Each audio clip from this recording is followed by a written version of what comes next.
നിവിൻപോളിയൊക്കെ ഇവിടെ ഒരു സിനിമാ നടൻ ഗൾഫിൽ ഗുണ്ടായിട്ടൊക്കെ നിൽക്കുമെന്നൊക്കെ എനിക്ക് തോന്നുന്നില്ല. അതായത് ഇവിടെ വന്ന് എനിക്ക് എന്തെങ്കിലും ആവശ്യത്തിന് വേണ്ടിയിട്ട് ഫോട്ടോസ് എടുക്കാന്നുള്ള രീതിയിൽ എല്ലാവരും ഈ മയക്കുമരുന്ന് ലഹരിയിൽ ഇരുന്നപ്പോൾ ഞാൻ ഫോട്ടോസ് എടുത്തിരുന്നു.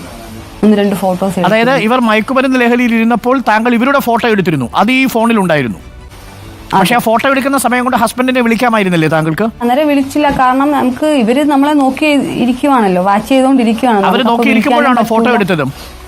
നിവിൻപോളിക്കെതിരെ ഒരു പീഡന പരാതിയൊക്കെ വന്ന് നിങ്ങൾ കേട്ട് കാണുമല്ലോ. നിവിൻപോളിക്കെതിരെ AK സുനിൽ എന്ന് പറയുന്ന ഒരു വ്യക്തിക്കെതിരെയാണ് ഈ സ്ത്രീ ഗുരുതരമായിട്ടുള്ള ആരോപണങ്ങൾ ഉന്നയിക്കുന്നത്. അതായത് ഈ സ്ത്രീ ദുബായിൽ എങ്ങനെയായിരുന്നു, ആ ഒരു ഫ്ളാറ്റിൽ വെച്ച്, ഈ സ്ത്രീയുടെ ദുബായിലുള്ള ഫ്ളാറ്റിൽ വെച്ച് 3 ദിവസം ഇവരെ മാനസികമായിട്ടും ശാരീരികമായിട്ടും ഒക്കെ പീഡിപ്പിച്ചു എന്നാണ് ഇവർ കൊടുത്തിരിക്കുന്ന പരാതി. തുടർന്നുകൊണ്ട് നിവിൻപോളി ഇന്നലെ വന്നിട്ട് ഒരു പ്രസ് മീറ്റിൽ കുറച്ച് കാര്യങ്ങളൊക്കെ പറയുകയുണ്ട്. അതായത് ഞാൻ എങ്ങും ഓടിപ്പോകുന്നില്ല, ഈ പരാതി ഫേക്ക് ആണ്, ഇവർ ഫെയിം കിട്ടാൻ വേണ്ടി കൊടുക്കുന്നതാണ്. ഈ പരാതി നേരത്തെ കൊടുത്തപ്പോൾ പോലീസുകാരൻ നിവിൻപോളിയെ വിളിച്ച് ചോദിച്ചായിരുന്നോ, നിവിൻപോളി ഇന്ന കാര്യങ്ങളൊക്കെ പറഞ്ഞു കൊടുത്തു കഴിഞ്ഞ് പോലീസുകാർക്ക് തന്നെ ഇതൊരു ഫേക്ക് കേസാന്ന് അറിഞ്ഞപ്പോൾ പിന്നെ വേറെ കോംപ്ലിക്കേഷൻ ഒന്നും ഇല്ലാതെ ഈ കേസ് വിട്ടു എന്നൊക്കെയാണ് ഇന്നലെ കൊടുത്ത വാർത്താ സമ്മേളനത്തിൽ പറഞ്ഞിരുന്നത്. അതുപോലെ തന്നെ ഈ ഒരു കേസിനെ കുറിച്ച് തിരിച്ച് ഇവർക്കെതിരെ ഡിഫമേഷൻ നിവിൻപോളി കൊടുക്കട്ടെ എന്ന് ആ പോലീസ് ഉദ്യോഗസ്ഥനോടും അതുപോലെ തന്നെ നിവിൻപോളിയുടെ ഏതൊരു വക്കീലിനോടും ഒക്കെ ചോദിച്ചപ്പോൾ വേണ്ട, എന്തിനാണ് വെറുതെ ഇതിന്റെ പുറകെ പോകുന്നത്, ഡിഫമേഷൻ കേസൊക്കെ കൊടുത്ത് ഇവരെ വെറുതെ നമ്മൾ ഫേമസ് ആക്കണോ, ഇവര് ഫേമസ് ആകാൻ വേണ്ടി നിവിൻപോളിയുടെ പേര് വലിച്ചഴിച്ച പോലെയൊക്കെയാണ് തോന്നുന്നത് എന്ന് പറഞ്ഞുകൊണ്ട് ആ പോലീസ് ഉദ്യോഗസ്ഥനും അതുപോലെ തന്നെ ആ നിയമോപദേശകനും പറഞ്ഞു എന്നാണ് നിവിൻപോളി ഇന്നലത്തെ വാർത്താ സമ്മേളനത്തിൽ പറഞ്ഞത്.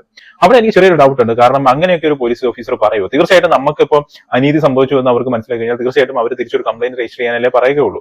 വക്കീലും അതുപോലെ തന്നെ അല്ലേ പറയുകയുള്ളൂ. തീർച്ചയായിട്ടും കംപ്ലൈന്റ് തിരിച്ച് രജിസ്റ്റർ ചെയ്യണം, അല്ലെങ്കിൽ ഇവർ വീണ്ടും ഇതുപോലത്തെ കംപ്ലൈന്റ് ആയിട്ടൊക്കെ വന്നു കഴിഞ്ഞാൽ എന്ത് ചെയ്യും എന്നൊക്കെ ചിന്തിച്ച് നോക്കുമ്പോൾ തീർച്ചയായിട്ടും നമ്മളെ കൊണ്ട് കംപ്ലൈന്റ് രജിസ്റ്റർ ചെയ്യിപ്പിക്കുക തന്നെ ചെയ്യും. എന്തോ ഇവിടെ അങ്ങനെ കംപ്ലൈന്റ് രജിസ്റ്റർ ചെയ്തില്ല എന്നാണ് ഇന്നലെ കൊടുത്ത വാർത്താ സമ്മേളനത്തിൽ നിവിൻപോളി പറഞ്ഞത്. ഇത് കഴിഞ്ഞതിന് ശേഷം ആ ഒരു യുവതിയുടെ അല്ലെങ്കിൽ ആ ഒരു സ്ത്രീയുടെ റിപ്പോർട്ടർ TVയിൽ ആ ഒരു യുവതിയുടെ എക്സ്പ്ലനേഷൻ വന്നു. ആ ഒരു എക്സ്പ്ലനേഷനിൽ അല്ലെങ്കിൽ ഇത് നടന്ന ഈ ഒരു സംഭവത്തിനെ കുറിച്ച് ആ ലേഡി എക്സ്പ്ലെയിൻ ചെയ്ത് പറയുമ്പോൾ ഒരുപാട് പൊരുത്തക്കേടുകൾ നമുക്ക് ഇതിനകത്ത് കാണാൻ സാധിക്കും. അതായത് ഇതൊരു കെട്ടിച്ചമച്ച കേസാണോ എന്ന് നമുക്ക് കേൾക്കുമ്പോൾ സംശയം തോന്നുന്ന രീതിയിലുള്ള ശരിക്കും ഒരുപാട് പൊരുത്തക്കേടുകൾ നമുക്ക് അതിനകത്ത് കാണാൻ സാധിക്കും. അപ്പോൾ നമുക്ക് വീഡിയോയിലേക്ക് പോകാം. ഇപ്പോൾ ഈ മാധ്യമങ്ങളെ കണ്ട് നിങ്ങളെ അറിയില്ല, നിങ്ങളുമായി ഒരു വാട്സപ്പ് ചാറ്റും ചെയ്തിട്ടില്ല, ഒരു തരത്തിലുള്ള ആശയവിനിമയം നിവിൻപോളി നിങ്ങളുമായി നടത്തിയിട്ടില്ല എന്നാണ് പറയുന്നത്. നിവിൻപോളിക്ക് താങ്കളെ അറിയാമോ ശരിക്കും? അതെ, എന്നെ അറിയാം. ഈ വാട്സപ്പ് ചാറ്റ് ചെയ്തിട്ടില്ല, എന്റെ തെളിവുകളൊന്നും ഇല്ല എന്ന് പറയുന്നത് ഈ ചെയ്ത ഫോണുകൾ പുള്ളിയുടെ കയ്യിലാണ് ഇരിക്കുന്നത്. അതുകൊണ്ടാണ് പുള്ളി ഇത്ര ശക്തമായി പറയുന്നത് എന്റെ കയ്യിൽ തെളിവുകളൊന്നുമില്ല എന്ന്. അല്ല, നിവിൻപോളി താങ്കൾക്ക് അയച്ച വാട്സപ്പ് ചാറ്റിന്റെ ഫോൺ എങ്ങനെയാണ് നിവിൻപോളിയുടെ കയ്യിലാവുക? താങ്കളുടെ ഫോണിൽ തെളിവുണ്ടാവണ്ടേ? കാരണം ഞാനൊരു 3-4 ദിവസം അവിടെ ലോക്ക്ഡ് ആയിരുന്നു. അപ്പൊ അന്ന് അവരത് പിടിച്ചെടുത്തതാണ്. തിരിച്ച് നാട്ടിലോട്ട് കയറി രക്ഷപ്പെട്ടു പോകുന്ന സമയത്ത് എനിക്ക് ഇതൊന്നും എടുത്തോണ്ട് വരാൻ പറ്റിയില്ല. അതായത് അന്ന് താങ്കൾ ഉപയോഗിച്ചിരുന്ന ഫോൺ നിവിൻപോളിയുടെ കയ്യിലാണ് എന്നതിന്റെ ആത്മവിശ്വാസത്തിലാണ് നിവിൻപോളി അങ്ങനെ പറഞ്ഞതല്ലേ? അതെ. നിവിൻപോളി എത്ര കാലമായി താങ്കൾക്കറിയാം, അല്ലെങ്കിൽ താങ്കളും നിവിൻപോളിയുമായി എത്ര കാലമായി ആശയവിനിമയം നടത്തുന്നുണ്ട്? എനിക്ക് അങ്ങനെ ഒത്തിരി പരിചയമില്ല. അന്ന് അവിടെ വെച്ച് നവംബർ ഡിസംബർ ആ മാസത്തിലുള്ള പരിചയങ്ങൾ മാത്രമേ ഉള്ളൂ. അതായത് വിദേശത്ത് പോകുന്നയാളാണോ താങ്കളും? അങ്ങനെയല്ല, എനിക്ക് ജോലി ഉണ്ടായിരുന്നു. ഞാൻ ബേബി സിറ്ററിൽ വർക്ക് ചെയ്യുമായിരുന്നു. അപ്പോൾ ഈ ശ്രേയ എന്ന് പറയുന്ന പുള്ളിക്കാരി എന്നോട് യൂറോപ്പിലോട്ട് പോകാനായിട്ട് ഒരു 3 ലക്ഷം രൂപ ഞാൻ കൊടുക്കുകയുണ്ടായി. അത് ചോദിച്ചതിന് ശേഷമാണ് എനിക്ക് പ്രൊഡ്യൂസറായ AK സുനിലിനെ പരിചയപ്പെടുത്തി തരികയും ഞാൻ AK സുനിലിനെ ഫ്ലോറ ക്രീക്ക് എന്ന് പറയുന്ന ഹോട്ടലിൽ പോയി ഇന്റർവ്യൂവിന് അറ്റൻഡ് ചെയ്യുകയും അന്ന് പുള്ളി എന്നെ ശാരീരികമായി പീഡിപ്പിക്കുകയും ഞങ്ങൾ തമ്മിലൊരു ഫാമിലിയിൽ അറിയുകയും. ദുബായിലായിരുന്നോ ഈ സംഭവം, ഈ ഹോട്ടൽ? അതെ, ഇതെല്ലാം ദുബായ് വെച്ച് നടന്നു. ആ ഹോട്ടലിന്റെ പേരെന്താണെന്ന് അതെ, ദുബായിലാണ്. Flora Creek. അത് ദുബായിൽ എവിടെയാണ്? അതിന്റെ കറക്റ്റ് അഡ്രസ് എനിക്ക് അറിയില്ല, കാരണം ഞാൻ അവിടെ ഫസ്റ്റ് ടൈമാണ് പോയത്. ഞാനിപ്പോ ഒരു 4 മാസമായതേ ഉള്ളായിരുന്നു അവിടെ പോയിട്ട്. അപ്പോഴാണ് യൂറോപ്പിലോട്ട് പോകാനുള്ള ഒരു ചാൻസ് ഉണ്ട്, ശരിയാക്കി തരാം എന്ന് പറഞ്ഞത്. ശ്രേയ പണം വാങ്ങുന്നു. ആ ശ്രേയ പണം വാങ്ങിയതിനെ തുടർന്ന് പണം താങ്കൾ തിരികെ ആവശ്യപ്പെടുമ്പോഴാണോ ഈ സുനിലിനെ പരിചയപ്പെടുത്തുന്നത്? അതെ, ഞാൻ പണം, അതായത് പോക്കോ നടക്കുന്നില്ല, എന്നാൽ പണമെങ്കിലും തിരികെ തരാമോ എന്ന് ആവശ്യപ്പെട്ടപ്പോഴാണ് നമുക്ക് ഫിലിമിൽ ഒരു ചാൻസ് വാങ്ങി തരാം എന്നും പറഞ്ഞുകൊണ്ട് പുള്ളിക്കാരുടെ ഫ്രണ്ടാണ് AK സുനിൽ എന്ന് പറഞ്ഞാണ് നമ്മളെ പരിചയപ്പെടുത്തിയത്. നവംബർ മാസം 2023 നവംബർ മാസം താങ്കൾ ദുബായിലെ ഫ്ലോറ ക്രീക്ക് എന്ന് പറയുന്ന ഹോട്ടലിൽ AK സുനിലിനെ കാണുന്നു. അവിടെ വെച്ച് സുനിൽ താങ്കളെ ഉപദ്രവിക്കുന്നു അല്ലേ? അതെ അതെ. അപ്പോൾ സ്റ്റോറിയുടെ തുടക്കം ഇതാണ്. നവംബർ ഫസ്റ്റ് വീക്കിലാണ് ഈ ഒരു സംഭവം നടക്കുന്നത്. അതായത് ശ്രേയ എന്ന് പറഞ്ഞൊരു സ്ത്രീ ഇവരുടെ കയ്യിൽ നിന്ന് ഒരു 3 ലക്ഷം രൂപ മേടിക്കുകയാണ്. അതായത് ഇവർക്ക് വിദേശത്തേക്ക്, മറ്റൊരു രാജ്യത്തേക്ക് ഇവർക്ക് ജോലി ഒപ്പിച്ച് കൊടുക്കാമെന്ന് പറഞ്ഞുകൊണ്ട് ഒരു 3 ലക്ഷം രൂപ മേടിക്കുകയും അതിനെ തുടർന്നുകൊണ്ട് ആ 3 ലക്ഷം രൂപ കൊടുത്തു കഴിഞ്ഞതിന് ശേഷം ജോലിയോ ഒന്നും ഇല്ലാതിരുന്നപ്പോൾ 3 ലക്ഷം രൂപ എങ്കിലും തിരിച്ചു കിട്ടുമെന്ന് അറിയാനൊക്കെ ശ്രേയ വിളിച്ചു ചോദിച്ചപ്പോൾ ശ്രേയ പറഞ്ഞു ഒരു സിനിമയിൽ ഒരു ചാൻസ് മേടിച്ചു തരാം എന്ന് പറഞ്ഞുകൊണ്ട് ഇവർ രണ്ടുപേരും ഹോട്ടലിലേക്ക് പോവുകയും അങ്ങനെ ഹോട്ടലിൽ ചെല്ലുകയും അവിടെ വെച്ച് ഇവരെ പീഡിപ്പിച്ചു എന്നാണ് ഇവർ പറയുന്നത്. ഇവിടെ തുടക്കത്തിൽ, അതായത് ഈ കഥയുടെ തുടക്കത്തിൽ, ഈ ഹോട്ടലിൽ ചെല്ലുന്ന സ്ഥലങ്ങളിലൊന്നും നിവിൻ പോളിയെ ഇവരെ പരാമർശിച്ചിട്ടില്ല. പിന്നെ ഇതിന്റെ തുടക്കത്തിൽ നിങ്ങളൊരു ഫോണിന്റെ കാര്യം പറഞ്ഞ് നിങ്ങൾ കേട്ടോന്ന് എനിക്ക് അറിഞ്ഞുകൂടാ. അതായത് ഇവരുടെ തെളിവുകളുള്ള ഫോണൊക്കെ നിവിൻ പോളി മേടിച്ച് വെച്ചിരിക്കുകയാണ്. അതിലെ വാട്സപ്പ് സന്ദേശങ്ങളെല്ലാം നിവിൻ പോളിയുടെ കയ്യിലാണ്. അത് ഒന്നും ഇവരുടെ കയ്യിലില്ല എന്നാണ് ഇവർ പറയുന്നത്. ഈ ഒരു കാര്യം നിങ്ങൾ ഓർമ്മ വെച്ചോണം. കാരണം ഈ ഒരു കാര്യം അങ്ങോട്ടും ഇങ്ങോട്ടും മറിച്ച് ഇവർ പറയുന്നതായിട്ട് നമുക്ക് ഇവരുടെ എക്സ്പ്ലനേഷനിൽ നിന്ന് മനസ്സിലാക്കാൻ സാധിക്കും. എന്തായാലും ഇതാണ് കഥയുടെ തുടക്കം. ബാക്കി ഇവിടെ നമുക്ക് കേൾക്കാം. അപ്പോൾ സുനിൽ മാത്രമേ ഉണ്ടായിരുന്നുള്ളൂ? അന്നേരം സുനിൽ മാത്രമേ ഉണ്ടായിരുന്നുള്ളൂ. നവംബർ ഏത് തീയതിയാണെന്ന് ഓർമ്മയുണ്ടോ? സിനിമാ നടന്മാരുണ്ടായിരുന്നു, ഞാൻ അവരെയൊക്കെ കണ്ടിട്ടുണ്ട്. നവംബർ കറക്റ്റ് ഡേറ്റ് എന്ന് ചോദിച്ചാല് നവംബർ ഫസ്റ്റ് ആദ്യമാണ്. നവംബർ ആദ്യത്തെ വാരം, ആദ്യത്തെ ആഴ്ച അല്ലേ? അതെ അതെ. അപ്പോൾ നവംബർ ആദ്യത്തെ ആഴ്ച ഹോട്ടലിൽ പോകുമ്പോൾ താങ്കൾ അന്ന് റൂമിലുണ്ടായിരുന്നത് ഈ സുനിൽ മാത്രമാണെന്നാണ് താങ്കൾ പറയുന്നത്. ബാക്കിയുള്ള താരങ്ങളെ ആരെയും താരങ്ങളെ കണ്ടു, പക്ഷെ താഴെയാണ് പറയുന്നത്. അന്ന് അവരാരും ഉപദ്രവിച്ചില്ല അല്ലേ? ഇല്ല. അപ്പൊ അതായത് ഈ കേസിലുള്ളവരല്ല, വേറെ ഈ ഫ്ലോറ ക്രീക്ക് എന്ന് പറയുന്ന ഹോട്ടലിലാണ് ഫിലിം സ്റ്റാർസ് എല്ലാം പോയി റൂം എടുക്കുകയും അവരുടെ പരിപാടികളൊക്കെ നടത്തുന്നതും. ഓക്കെ. അപ്പൊ പക്ഷേ ആ ദിവസം താങ്കൾക്ക് ദുരനുഭവം നേരിട്ടത് സുനിലിൽ നിന്ന് മാത്രമാണ്? അതെ. അപ്പൊ അതിനുശേഷം താങ്കൾക്ക് ഈ അനുഭവം ഉണ്ടായി തിരിച്ച് ഹോട്ടലിൽ നിന്ന് വീട്ടിലേക്കാണോ വന്നത്? ഹസ്ബൻഡിനോടോ അല്ലെങ്കിൽ ബന്ധുക്കളോടോ ഈ കാര്യം പറഞ്ഞോ, സുഹൃത്തുക്കളോട്? ഇല്ല, ഞാൻ ആരോടും പറഞ്ഞിട്ടില്ലായിരുന്നു. ഞാൻ ഒറ്റയ്ക്കായിരുന്നു. ഞാൻ അവിടെ ദുബായിൽ തന്നെ റൂമിൽ പോയി. ഞാൻ അന്നേരം നമ്മൾ ഇങ്ങനത്തെ ഒരു പ്ലാൻ ഹസ്ബൻഡിനോട് പോലും പ്ലാൻ ചെയ്യാതെയാണ് ഞാൻ ഇങ്ങനത്തെ ഒരു പ്രവൃത്തിക്ക് പോയത്. പുള്ളിക്ക് താല്പര്യമില്ലാത്ത ഒരു ഫീൽഡാണ് സിനിമാ ഫീൽഡ്. അപ്പം അത് പുള്ളിയോട് പറയാതെ നമ്മൾ തന്നെ എടുത്ത തീരുമാനത്തിൽ പോയി പണി മേടിച്ചിട്ട് പുള്ളിയോട് പറഞ്ഞു കഴിഞ്ഞാൽ പുള്ളി നമ്മളെ എന്തെങ്കിലും വഴക്ക് പറയുമെന്നുള്ള രീതിയിൽ ഞാൻ പുള്ളിയോട് പറഞ്ഞില്ല. അതങ്ങനെ തീർന്നു എന്ന് വിചാരിച്ചാണ് ഞാൻ മുമ്പോട്ട് പോയത്. ഞാൻ ഒന്നുകൂടി ചോദിക്കട്ടെ, താങ്കൾ ആ മുറിയിൽ പോകുമ്പോൾ താങ്കളുടെ കൺസെന്റ് ഇല്ലാതെയാണോ താങ്കളെ അദ്ദേഹം സമീപിച്ചത്? കാരണം കുറേ നേരം വർത്താനം പറഞ്ഞിരുന്നു. അപ്പം സിനിമാ ഫീൽഡ് എന്ന് പറയുന്നത് അവിടെ അഡ്ജസ്റ്റ്മെന്റ് ഒക്കെ ഉണ്ടെങ്കിൽ മാത്രമേ നമുക്ക് മുമ്പോട്ട് പോകാൻ പറ്റുള്ളൂ എന്ന് പറഞ്ഞു. അപ്പോൾ പുള്ളി ഫുഡ് ഓർഡർ ചെയ്തു, ജ്യൂസൊക്കെ ഓർഡർ ചെയ്തു. നമ്മളത് കുടിച്ച് വർത്താനം പറഞ്ഞപ്പോഴാണ് പുള്ളി കയറി എന്നെ പിടിച്ചത്. ഓക്കെ. അന്ന് ശാരീരികമായി ഉപദ്രവിച്ചു അതിനുശേഷം? അതെ. ഓക്കെ. വീട്ടിൽ വന്നു. അപ്പോൾ ആ സംഭവം ദുരനുഭവം ഉണ്ടായി. അതിനുശേഷം സുനിലിനോട് താങ്കൾ പറഞ്ഞില്ലേ താങ്കൾ ഇത് പരാതിപ്പെടാൻ പോവുകയാണ്? പ്രത്യേകിച്ച് ദുബായിലൊക്കെ ഇത്തരം സംഭവം നടന്നാൽ പരാതിപ്പെട്ടാൽ ആ നിമിഷം കയ്യാമം വെച്ചുകൊണ്ട് പോകും. അതാണ് അവിടുത്തെ നിയമം. കാരണം നമുക്കത് ആരോടും പറയാൻ പറ്റാത്തൊരു സാഹചര്യമായിരുന്നു, വേറെ ആരും ഇല്ലായിരുന്നു. പക്ഷെ അന്ന് പുള്ളിക്ക് കോള് വന്നപ്പോൾ പുള്ളിയുടെ വീട്ടിലെന്തോ കേട്ടു, ഞാൻ കുറച്ച് വഴക്കുണ്ടാക്കിയത് പുള്ളിയുടെ വൈഫ് എന്തോ കേട്ടു എന്നും പറഞ്ഞാണ് മുമ്പോട്ടുള്ള വഴക്ക് അവിടുന്ന് ആരംഭിക്കുന്നത്. ഓക്കെ. അല്ല, അങ്ങനെ ഒരു ദുരനുഭവം ഉണ്ടായി. അതിനുശേഷം താങ്കൾ പിന്നീട് താങ്കൾ വീണ്ടും പോയോ? അത് ഇദ്ദേഹത്തെ കണ്ടുവോ? അത് കഴിഞ്ഞിട്ട് ഞാൻ അവിടെ നിൽക്കുമ്പോൾ ഈ ശ്രേയ എന്ന് പറയുന്ന ലേഡി പുള്ളിക്കാരിക്ക് റൂം വേണമെന്നും പറഞ്ഞ് എൻ്റെ റൂമിനോട് ചേർന്ന് വേറൊരു റൂം എടുക്കുകയും അവിടെ ഈ ബിനു, നിവിൻ പോളി, കുട്ടൻ, ബഷീർ എന്ന് പറയുന്നവർ അവിടെ വരികയും എന്നെ ഒരു 3 ദിവസം എന്നെ റൂമിൽ ലോക്ക് ചെയ്തിടുകയും ചെയ്തു. അല്ല, ഒരു നിമിഷം. മാനസികമായ പീഡനങ്ങളും. താങ്കൾ താമസിക്കുന്ന ഫ്ലാറ്റിലാണോ ഈ ശ്രേയ വന്ന് റൂം എടുത്തത്? അതെ. അപ്പൊ ആ ഫ്ലാറ്റിൽ വെച്ചാണ് പീഡിപ്പിച്ചത്, ഹോട്ടലിൽ വെച്ചല്ല? അല്ല, ഫ്ലാറ്റിൽ വെച്ചിട്ടാണ് 3 ദിവസം ലോക്ക് ചെയ്തിട്ട് ആ റൂമിൽ. ആരുടെ റൂമിലാണ് ലോക്ക് ചെയ്തത്? താങ്കളുടെ റൂമിൽ ലോക്ക് ചെയ്തോ അതോ ഈ ശ്രേയയുടെ റൂമിൽ ലോക്ക് ചെയ്തോ? എന്റെ റൂമിൽ ലോക്ക് ചെയ്തു. അപ്പൊ ഈ ഒരു കഥയിൽ ഇവർ പറയുന്നത് ഇവരെ പീഡിപ്പിക്കപ്പെടുന്നത് ഹോട്ടലിൽ വെച്ചല്ല, ഇവരുടെ ഫ്ലാറ്റിൽ വെച്ചാണെന്നാണ്. ഹോട്ടലിൽ വെച്ച് ഇവരോട് അപമര്യാദയെ പെരുമാറിയത് മാത്രമേ ഉള്ളൂ. പക്ഷെ അന്ന് തന്നെ അവർ തിരിച്ച് ഇവരുടെ റൂമിലേക്ക് വന്നു എന്നൊക്കെയാണ് ഇവർ പറയുന്നത്. അല്ലെ, എനിക്കറിയാത്തൊരു സംശയം, ശ്രേയ എന്ന് പറഞ്ഞ പെൺകുട്ടി ഇവരോട് ഇത്രയും മോശമായിട്ടുള്ളൊരു കാര്യം ചെയ്തിട്ട് വീണ്ടും ആ പെൺകുട്ടിക്ക് ഇവരുടെ ഫ്ലാറ്റിന്റെ തൊട്ടടുത്തൊരു ഫ്ലാറ്റ് എടുത്തു കൊടുക്കാൻ അല്ലെങ്കിൽ ഒരു മുറി എടുത്തു കൊടുക്കാൻ ഇവരെങ്ങനെ സന്നദ്ധയായി എന്തൊരു മനോഭാവത്തോടു കൂടിയാണ് ഇവരത് എടുത്തു കൊടുത്തതെന്നാണ് എനിക്ക് മനസ്സിലാവാത്തത്. അപ്പൊ അങ്ങനെ ആ ശ്രേയ എന്ന് പറഞ്ഞ പെൺകുട്ടിക്ക് ഫ്ലാറ്റ് എടുത്ത് കൊടുക്കുകയും അവിടെ ഇവരെല്ലാം കൂടെ വന്നതിന് ശേഷം പിന്നെ ഇവരുടെ ഫ്ലാറ്റിലേക്ക് അതിക്രമിച്ച് കയറിയാണ് ഇവരെ പീഡിപ്പിച്ചത് എന്നാണ് ഇവർ പറയുന്നത്. എന്റെ ഒരു സംശയം, ആദ്യത്തെ പ്രാവശ്യം തന്നെ ഒരു കുഴിയിൽ കൊണ്ട് ചാടിച്ച ഒരു പെൺകുട്ടിയെ വീണ്ടും ഇവരെന്ത് ഇതിലാണ് വിശ്വസിച്ചതെന്ന് എനിക്ക് മനസ്സിലാവുന്നത്. അതുപോലെ തന്നെ ഇവരെ പൈസ വാങ്ങി പറ്റിച്ചിട്ടുണ്ടെങ്കിൽ, ദുബായിലും കണ്ട് നിൽക്കുമ്പോഴാണ് അവിടെ പൈസ വാങ്ങി പറ്റിച്ചിട്ടുണ്ടെങ്കിൽ അവിടെ തന്നെ ഈ സ്ത്രീക്ക് അതിന്റെ തെളിവുകളൊക്കെ വെച്ച് കേസ് ഫയൽ ചെയ്യാം ശ്രേയ എന്ന് പറഞ്ഞ പെൺകുട്ടിക്കെതിരെ. അതുപോലെ തന്നെ ഇവർക്ക് അവിടെ വെച്ച് ഒരു ദുരനുഭവം ഉണ്ടായിട്ടുണ്ടെങ്കിൽ തീർച്ചയായിട്ടും പോലീസിനോട് ചെന്ന് ഇവർ പറഞ്ഞാൽ മതി. സ്ത്രീകളെ എന്നൊരു കംപ്ലൈന്റ് കൊടുത്തു കഴിഞ്ഞാൽ അതിന് പ്രയോറിറ്റി ഉണ്ട്. തീർച്ചയായിട്ടും പിടിച്ചോണ്ട് വന്ന് അറുത്ത് കളയത്തേ ഉള്ളൂ. ഇവർക്ക് ചെയ്യാമായിരുന്നു, എന്തുകൊണ്ട് ചെയ്തില്ല എന്ന് എനിക്ക് അറിഞ്ഞുകൂടാ. പിന്നെ ഇവിടെ വന്ന് പ്ലാൻ ചെയ്തിട്ടാണ് ഇതൊക്കെ കേസ് കൊടുക്കുന്നതെന്നൊക്കെയാണ് ഇവർ പറയുന്നത്. അതായത് ആ സംഭവം കഴിഞ്ഞ ശേഷം 6-7 മാസം കഴിഞ്ഞിട്ടാണ് ഇവർ കേസ് കൊടുക്കുന്നതൊക്കെയാണ് പറയുന്നത്. അവിടെ നടന്നൊരു സംഭവം അവിടെ തന്നെ കേസ് കൊടുത്തായിരുന്നെങ്കിൽ ചോദ്യവും പറച്ചിലും ഇല്ലാതെ ഇവരുടെ ഫ്ലാറ്റിലേക്ക് കയറി ചെല്ലുന്ന CCTV ദൃശ്യങ്ങളെല്ലാം പരിശോധന ശേഷം തീർച്ചയായിട്ടും അവന്മാരെ പിടിച്ച് അകത്തിട്ടേനെ. ഇനിവേ ബാക്കിയും കൂടെ കേൾക്കാം. നിവിൻ പോളിയുടെ ഗുണ്ടകൾ എന്ന് പറയുന്ന ആൾക്കാർ അവിടെ തന്നെയാണ്. പിന്നെ ഇടയ്ക്ക് അവരുടെ റൂമിൽ പോകും, തിരിച്ചു വരും. ഇങ്ങനെ തന്നെയായിരുന്നു കണ്ടിന്യൂ ആയി പോയിക്കൊണ്ടിരുന്നത്. അത് ഏതൊക്കെ ദിവസങ്ങളാണെന്ന് ഓർമ്മയുണ്ടോ? നവംബർ മാസത്തിൽ തന്നെയാണോ അത്? അല്ല, അത് ഡിസംബർ മാസത്തിലാണ്. അപ്പൊ ഈ സംഭവം ആദ്യത്തെ ദുരനുഭവം ഉണ്ടാവുന്നത് നവംബറിൽ, അത് ഒരൊറ്റ ദിവസം അല്ലെ, ഹോട്ടലിൽ വെച്ച്? നവംബറിൽ, അതെ. അതിനുശേഷം ഡിസംബർ മാസം വീണ്ടും ശ്രേയ വരുന്നു. ആ ശ്രേയെ വീണ്ടും താങ്കൾ വിശ്വസിച്ചോ? വിശ്വസിച്ചത് അങ്ങനെയല്ല. പുള്ളിക്കാരി നമ്മൾ പൈസ കൊടുത്തത് നമുക്ക് തിരിച്ചു മേടിക്കണമെന്നുണ്ടോ, വഴക്കിട്ടിട്ട് പോയാൽ നമ്മുടെ ആ ഫണ്ട് കിട്ടില്ല എന്നുള്ള രീതി വെച്ചിട്ട് നമ്മളത് ചോദിച്ചുകൊണ്ടിരുന്നു. അപ്പോൾ പുള്ളിക്കാരി ആ ഒരു പേരിൽ നമ്മളോട് കൂടുതൽ പോട്ട് സാരമില്ല, ആരോടും പറയണ്ട, അവിടെ നടന്ന അനുഭവം ആരോടും പറയണ്ട എന്നും പറഞ്ഞാൽ നമ്മളോട് ആശ്വസിപ്പിച്ച് വിട്ടത്. ആശ്വസിപ്പിച്ച് ശ്രേയയ്ക്ക് റൂം എടുത്ത് കൊടുത്തത് താങ്കളാണോ ആ ഫ്ലാറ്റിൽ? അതായത് എന്നോട് ചോദിച്ചു, ശ്രേയ എന്നോട് പറഞ്ഞു പുള്ളിക്കാരിയുടെ റൂമാണെങ്കിൽ ഇപ്പം ടൈം കഴിഞ്ഞു, അപ്പം എൻ്റെ ഫ്ലാറ്റിൽ റൂം വേക്കൻസി ഉണ്ടെങ്കിൽ പറഞ്ഞു. അപ്പം ഞാൻ ആ ഓണറിൻ്റെ നമ്പർ ശ്രേയയ്ക്ക് കൊടുത്തു എന്നുള്ളത്. പുള്ളിക്കാരി വന്നാണ് റൂം എടുക്കുകയും ആരൊക്കെ അവിടെ വന്നതെന്ന് ഞാനപ്പോൾ കണ്ടില്ല. പുള്ളിക്കാരി തന്നെ വന്ന് ഇവർക്ക് റൂം എടുത്ത് കൊടുക്കുകയായിരുന്നു.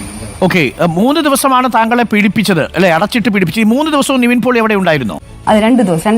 ഒന്നാമത്തെ ദിവസം മറ്റേ 3 പേരേ ഉള്ളായിരുന്നു. രണ്ടാമത്തെ ദിവസം ഇവർ വന്ന റൂമിൽ വരുന്നു. എപ്പോഴാണ് വരുന്നത്? രാവിലെയാണോ ഉച്ചയ്ക്കാണോ ഇവർ വരുന്നത്? ഈ സുനിലും ശ്രേയയും പിന്നെ താങ്കൾ പേര് പറയുന്ന ബിനു കുട്ടൻ, അങ്ങനെ കുറെ പേരുടെ പേരുണ്ട് അല്ലേ? ഈ രാവിലെ തൊട്ട് വൈകുന്നവരെ അവർ കണ്ടിന്യൂ അവിടെ തന്നെയായിരുന്നു. കാരണം നമുക്ക് ഭക്ഷണം കഴിക്കാനോ വെള്ളമോ ഒന്നും തരാതെ ഈ മയക്കുമരുന്ന് കലക്കിയ വെള്ളം മാത്രമാണ് നമുക്ക് തന്നുകൊണ്ടിരുന്നത്. അല്ല, അവർ വീട്ടിലേക്ക് വന്നിട്ട് എന്താണ് ചെയ്തത്? ശ്രേയ മാത്രമാണ്, താങ്കൾ മാത്രമാണോ അവിടെ താമസിക്കുന്നത്? അതെ, ഞാൻ മാത്രമേ ഉള്ളായിരുന്നു. കാരണം അതൊരു ലോഫ്റ്റ് പോലത്തെ സാധനമാണ്. അവിടെ ഒത്തിരി ആൾക്കാരുണ്ട്, പക്ഷെ എല്ലാവരും ജോലിക്ക് പോകുമ്പോൾ അവിടെ ആരുമില്ല, സൈലന്റ് ആയിട്ട് കിടക്കുന്ന ഒരു ഏരിയ. അപ്പൊ അവിടെ സെക്യൂരിറ്റി മറ്റു സംവിധാനങ്ങളൊന്നും ഇല്ല? അങ്ങനെയൊന്നുമില്ല. അപ്പൊ താങ്കളുടെ റൂമിലേക്ക് അവർ വന്നിട്ട് എന്താണ് ആവശ്യപ്പെട്ടത്? ആദ്യം വന്നത് ആരാണ്? ഈ സുനിലാണോ വന്നത്, അതോ മറ്റുള്ളവരാണോ, അതോ നിവിൻ പോളിയാണോ വന്നത് ആദ്യം വരുന്നത്, കഥയിൽ മുട്ടുന്നത്? അതല്ല, തലേ ദിവസം ബിനു കുട്ടൻ ബഷീർ എന്ന് പറഞ്ഞവർ ശ്രേയയോട് കൂടെ ഉൾപ്പെട്ട് വന്നിട്ട് ഞാൻ AK സുനിലുമായിട്ട് പ്രശ്നമുണ്ടായത് എന്താണെന്ന് ചോദിച്ചുകൊണ്ട് ബഹളം വയ്ക്കുകയും എനിക്ക് പുറത്തിറങ്ങാൻ പറ്റില്ല, എന്നെ ഇവിടുന്ന് നാട്ടിലോട്ട് വിടില്ല, അവിടെ അവർ പറയുന്ന കേട്ട അനുസരിച്ച് അവിടെ നിന്നില്ലെങ്കിൽ എൻ്റെ നാട്ടിലുള്ള ഭർത്താവിനെയും കുഞ്ഞിനെയും കൊലപ്പെടുത്തുമെന്നും പറഞ്ഞ് ഭീഷണിപ്പെടുത്തിക്കൊണ്ടാണ് നമ്മളുടെ അടുത്ത് ഫസ്റ്റ് വന്നത്. പിറ്റേ ദിവസമാണ് നിവിൻ പോളി വന്നതും. വല്ലാത്തൊരവസ്ഥ. ആദ്യത്തെ ദിവസം ഭീഷണിപ്പെടുത്തൽ മാത്രമേ ഉണ്ടായുള്ളൂ? അല്ല, ശാരീരിക പീഡനം അനുഭവിച്ചു അന്ന് രാത്രി. അതായത് മർദ്ദിച്ചു, ശാരീരികമായി ഉപയോഗിക്കുകയും ചെയ്തു. അതാരാണ് ഇവർ 3 പേരും മാറി മാറി ഉപയോഗിക്കുകയായിരുന്നോ? ഉപദ്രവിക്കുകയായിരുന്നോ? അതെ. അപ്പൊ ആ രാത്രിയിൽ അവർ 3 പേരും താങ്കളുടെ ഫ്ലാറ്റിൽ തന്നെ ഉണ്ടായിരുന്നു? 3 പേര്, ശ്രേയ ഉൾപ്പെടെ, ശ്രേയയും കൂടി ആ റൂമിലുണ്ടായിരുന്നു. അപ്പൊ ഇതിൽ പറയുന്നത് ആദ്യത്തെ 2 ഇൻസിഡന്റിലും നിവിൻ പോളി ഇല്ല. 3-ാമത്തെ ദിവസം മുതലാണ് നിവിൻ പോളി വരുന്നത്. 3-ാമത്തെ 4-ാമത്തെ ദിവസം. ആദ്യത്തെ ഇൻസിഡന്റ് ഹോട്ടലിൽ വെച്ച് നടക്കുന്നു. ഇവരോട് അപമര്യാദയായിട്ട് പെരുമാറുന്നു. അപ്പൊ ഇവർ ഒച്ച എടുത്തപ്പോൾ പുള്ളിയുടെ ഭാര്യ വിളിക്കുന്നു. അങ്ങനെ ഭാര്യ അത് കേട്ടു. അത് കേട്ടപ്പോൾ വീട്ടിൽ പ്രശ്നമായി. അതിന്റെ റിവഞ്ച് തീർക്കാനാണ് വീണ്ടും ഇവരുടെ ഫ്ളാറ്റിന്റെ അടുത്ത്, ശ്രേയ എന്ന് പറഞ്ഞ പെൺകുട്ടി ഫ്ളാറ്റ് എടുത്ത് ഇവരെല്ലാം വിളിച്ചു വരുത്തി ഈ പെൺകുട്ടിയുടെ ഫ്ളാറ്റിലേക്ക് ഇവരെല്ലാം ഇടിച്ചു കയറി ചെല്ലുന്നത് എന്നാണ് ഈ പെൺകുട്ടി പറയുന്നത്. അതാണ് കാരണമെന്നാണ് പറയുന്നത്. അങ്ങനെ ഈ പെൺകുട്ടിയുടെ ഫ്ളാറ്റിലേക്ക് കയറി ചെല്ലുകയും അവർ ഈ പെൺകുട്ടിയെ ഭീഷണിപ്പെടുത്തുകയും ഇതിനെ തുടർന്നുകൊണ്ട് ഈ പെൺകുട്ടിയെ ശാരീരികമായിട്ട് അവർ ഉപയോഗിക്കുകയും ചെയ്തു എന്നാണ് ഈ പെൺകുട്ടി പറയുന്നത്. അതുപോലെ തന്നെ ആ ഫ്ളാറ്റിൽ മറ്റാരുമില്ല, ഇങ്ങനെ ഒരു സംഭവം നടന്നിട്ട് ഈ ബഹളങ്ങളോ കാര്യങ്ങളോ ഒന്നും വെളിയിൽ ആരും തന്നെ കേട്ടില്ല എന്നൊക്കെയാണ് പറയുന്നത്.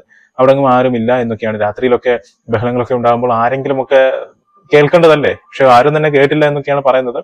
എനിവേ, നമുക്കതൊന്ന് വിശ്വസിക്കാം. പിന്നെ നിവിൻ പോളി ഇതിലേക്ക് എങ്ങനെയാണ് വരുന്നതെന്ന് വെച്ച് കഴിഞ്ഞാൽ ഇവർ പറയുന്ന ഒരു കഥയനുസരിച്ച് ഈ പുള്ളി ഭീഷണിപ്പെടുത്താൻ വേണ്ടി, അതായത് നിവിൻ പോളി സത്യം പറഞ്ഞാൽ ഇവിടെ ഒരു പെയ്ഡ് ഗുണ്ടയാണ്, അതായത് മറ്റേ പുള്ളിയുടെ ഒരു ഗുണ്ടയാണ്. എന്നിട്ട് മറ്റേ പുള്ളി വിളിച്ചതിന് പ്രകാരം ആ പുള്ളിയുടെ റിവെഞ്ച് തീർക്കാൻ വേണ്ടിയാണ് നിവിൻ പോളിയും കൂടെ വന്നിട്ട് ഈ പെൺകുട്ടിയെ പീഡിപ്പിക്കുന്നത് എന്നാണ് ഈ പെൺകുട്ടി പറയുന്നത്.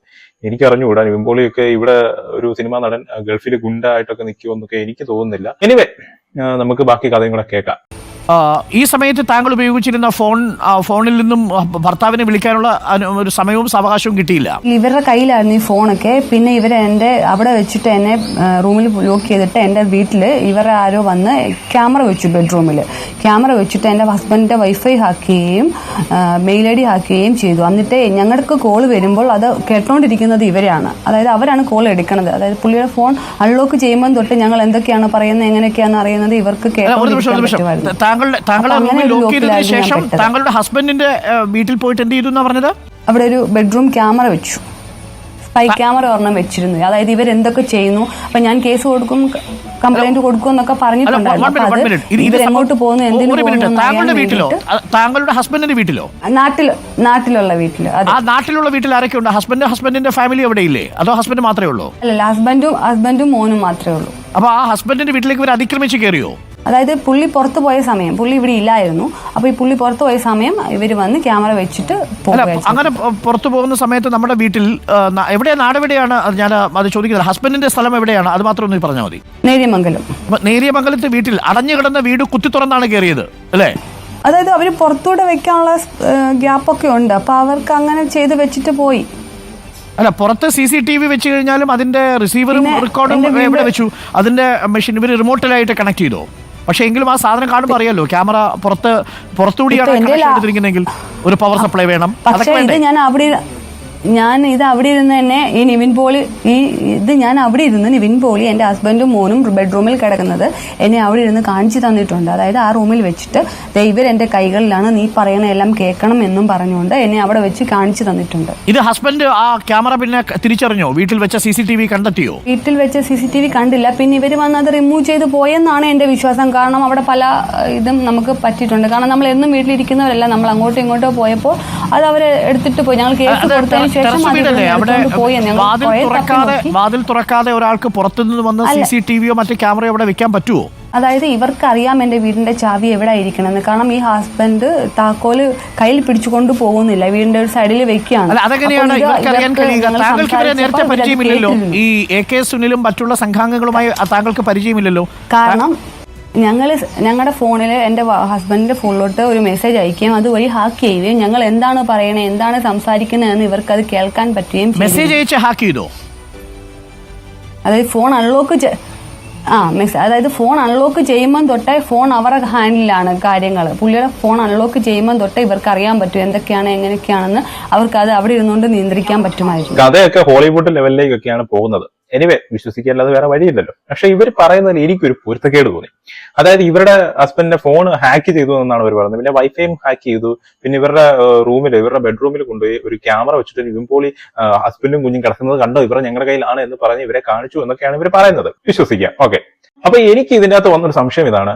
ആദ്യം ഒരു ദുരനുഭവം ഈ സ്ത്രീക്ക് ഉണ്ടായി. അന്ന് അവര് വഴക്കിട്ടു, ഇവര് തിരിച്ച് ഇവരുടെ ഫ്ലാറ്റിൽ വന്നു. പിന്നെ ഒരു മാസം കഴിഞ്ഞിട്ടെങ്ങാണ്ടാണ്, പിന്നെ ഡിസംബറിൽ എങ്ങാണ്ടാണ് ഇവരുടെ ഫ്ലാറ്റിലേക്ക് വരികയും അതിക്രമിച്ച് കയറുകയും ഇങ്ങനെയുള്ള സംഭവങ്ങളൊക്കെ നടക്കുന്നത്. ഇതിന്റെ ഇടയ്ക്ക് ഇവരുടെ ഹസ്ബൻഡിന്റെ വീട് എങ്ങനെ ഇവർ കണ്ടുപിടിച്ചു എന്നുള്ളതാണ് എനിക്ക് മനസ്സിലാത്തത്. അതിന്റെ ഇടയ്ക്ക് തന്നെ ഇവരെ ടാർഗറ്റ് ചെയ്ത് ഇവരുടെ ഹസ്ബൻഡിനെ കണ്ടുപിടിക്കുകയും ഹസ്ബൻഡിന്റെ ഫോൺ ഹാക്ക് ചെയ്യുകയും ഒക്കെ ചെയ്തത് എങ്ങനെയാണെന്നാണ് എനിക്ക് മനസ്സിലാത്തത്. അതിന്റെ ഒരു പോസിബിലിറ്റി എങ്ങനെയാണെന്ന് ഇവർ പറയാതെ ഇവരുടെ ഹസ്ബൻഡ് ആരാണെന്നോ ഇവരുടെ വീട് എവിടെയാണെന്നോ ഒന്നും അറിയാതെ ഇവരുടെ ഹസ്ബൻഡിനെ ഇവർ കണ്ടുപിടിക്കുകയും ചെയ്തു.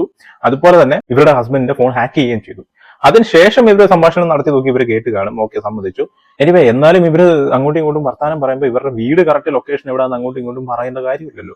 അല്ലെങ്കിൽ ഇവരെ സംസാരിക്കുമ്പോൾ വീട് ഇങ്ങനെയാണ്, വീട് അങ്ങനെയാണ്, അല്ലെങ്കിൽ ഇന്ന സ്ഥലത്ത് പോയപ്പോൾ ഇന്നതൊക്കെയാണെന്നല്ലാതെ വീടിന്റെ കറക്റ്റ് ലൊക്കേഷൻ ഒന്നും ആരും അങ്ങോട്ടും ഇങ്ങോട്ടും ഭാര്യയും ഭർത്താവും പറയുമ്പോൾ ഇന്ന സ്ഥലത്തുള്ള ഇന്ന വീട്ടിലായിരുന്നു ഞാൻ എന്നൊന്നും പറയത്തില്ലല്ലോ. അതാണ് എനിക്ക് മനസ്സിലാവാത്തൊരു കാര്യം. എനിവേ, ഇവര് ഹാക്ക് ചെയ്തു, ഇതൊക്കെ ഹാക്ക് ചെയ്തെടുത്തു എന്നൊക്കെയാണ് പറയുന്നത്. അത് കാണിച്ച് ഇവരെ ഭീഷണിപ്പെടുത്തി എന്നൊക്കെ പറയുന്നു. പക്ഷെ അപ്പോഴും എനിക്ക് ചോദിക്കാനുള്ളൊരു സംശയം, ഇത്രയൊക്കെ അനുഭവിച്ച ഒരാൾക്ക് തീർച്ചയായിട്ടും ഇവരോട് ദേഷ്യം കാണും. ആ ദേഷ്യം വെച്ചുകൊണ്ട് ഇവര് രക്ഷപ്പെട്ട അന്ന് രാത്രി തന്നെ പോയി അവിടുത്തെ പോലീസ് സ്റ്റേഷനിൽ കേസ് കൊടുക്കാൻ മേലായിരുന്നു എന്നാണ് എനിക്ക് മനസ്സിലാവാത്തത്. ഇവരെനിക്ക് കോൾ തന്നില്ലായിരുന്നു. കാരണം ഞാനൊരു ഒരു അബോധാവസ്ഥയിലായിരുന്നു. കോളൊന്നും വന്നപ്പം എനിക്ക് എടുക്കാനോ ഇവരെനിക്കൊട്ട് കണക്ട് ചെയ്ത് തരുവോ ചെയ്തിട്ടില്ല. ലാസ്റ്റാണ് പുള്ളി നിരന്തരം വിളിച്ചുകൊണ്ടിരുന്നപ്പം ഫോൺ എടുത്ത് കോൾ ഓണാക്കി സംസാരിക്കുകയാണ് ചെയ്തത്. അപ്പൊ സംസാരിച്ചപ്പോ പറഞ്ഞോ, എനിക്ക് ചുറ്റും ഇത്രയും പേരുണ്ട്, ഞാനിപ്പോൾ ഇവിടെ പിടിയിലാണ്, അവിടെ നിൽക്കണ്ട എന്ന് പറഞ്ഞോ? ഇല്ല, ഞാൻ അങ്ങനൊന്നും പറഞ്ഞില്ല. അപ്പൊ എനിക്ക് ബ്രീത്തിങ് ഡിഫിക്കൽറ്റി ഉണ്ടായിരുന്നു, ഒരു ബ്രീത്തിങ് ഡിഫിക്കൽറ്റി ഉണ്ട്. അപ്പൊ എനിക്ക് ഭയങ്കര ശ്വാസം മുട്ടൽ കൂടിയപ്പോൾ പുള്ളി പറഞ്ഞു, ഇനി അവിടെ നിൽക്കേണ്ട, നാട്ടിൽ പോരെ എന്നും പറഞ്ഞുകൊണ്ട് പുള്ളി എനിക്ക് ടിക്കറ്റ് എടുത്തിട്ട് തരികയും അവിടുന്ന് അപ്പൊ ഇവര് വിടില്ല, പാസ്പോർട്ടൊക്കെ മേടിച്ചു വെക്കാനായിട്ട് പ്ലാൻ ചെയ്തായിരുന്നു. പക്ഷെ പെട്ടെന്ന് എന്തോ പുള്ളി പറഞ്ഞു, അല്ലെ നാട്ടിൽ നീ ലോക്കായോ എന്ന് പുള്ളിക്ക് എന്തോ ഒരു ഡൗട്ട് അടിച്ച് ദുബായിൽ നിന്ന് ഡിസംബർ 17 ഞാൻ നാട്ടിലേക്ക് പോകുന്നു. അപ്പൊ ഈ സംഭവം നടക്കുന്നത് ഡിസംബർ ആദ്യത്തെ ആഴ്ചയാണോ അതോ ഡിസംബർ 17 ചേർന്ന ദിവസങ്ങളിലാണോ? 17 ചേർന്ന ദിവസങ്ങളിലാണ്. തീയതികൾ ഓർമ്മിക്കുന്നുണ്ടോ താങ്കൾ? 14, 15, 16 അങ്ങനെ ഉള്ള ആ ദിവസം. കാരണം ഞാൻ കഴിഞ്ഞ ദിവസം കംപ്ലൈന്റ് കൊടുത്തപ്പോൾ ഡേറ്റ് കറക്റ്റ് എഴുതണമെന്ന് പറഞ്ഞപ്പോൾ ഞാൻ അങ്ങനെ പാസ്പോർട്ട് എടുത്ത് നോക്കിയായിരുന്നു. അങ്ങനെയാണ് ഞാൻ വന്ന ഡേറ്റും അങ്ങനെ അതിന്റെ ലാസ്റ്റ് ദിവസങ്ങളിലാണ് ഈ ദുരനുഭവം ഉണ്ടായത്. ഈ 3 ദിവസം 14, 15, 16 അല്ലെങ്കിൽ 13, 14, 15 ഈ ദിവസങ്ങളിലാണ് താങ്കളുടെ ഫ്ളാറ്റിൽ ഈ നിവിൻ പോളി അടക്കമുള്ള സംഘം അതിക്രമിച്ച് കയറി പീഡിപ്പിച്ചത്. നിവിൻ പോളി 2 ദിവസവും താങ്കളുടെ ഫ്ളാറ്റിൽ തന്നെ ഉണ്ടായിരുന്നു? അതെ, ഉണ്ടായിരുന്നു.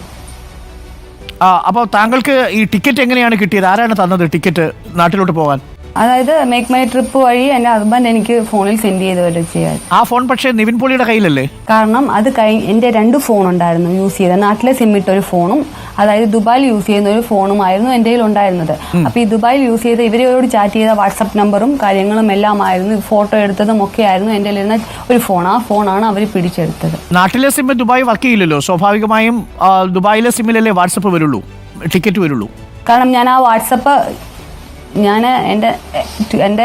എൻ്റെ വാട്സപ്പ് യൂസ് ചെയ്യുന്ന ഒരു നമ്പർ ഉണ്ടായിരുന്നു. അതാണ് ഞാൻ ഹസ്ബൻഡിന് മാത്രം പേഴ്സണൽ ഒരു നമ്പർ ഉണ്ടായിരുന്നു. ആ ഫോണിൽ രണ്ടാമത്തെ ഫോണിൽ നിവിൻ പോളി കൊണ്ടുപോയ ഫോൺ അല്ലെങ്കിൽ നിവിൻ പോളിയുടെ സംഘം കൊണ്ടുപോയ ഫോൺ ഏതാണ്? അതും സോണിയാണോ അതോ മറ്റേതെങ്കിലും ഫോണാണോ? സോണിയാണ്.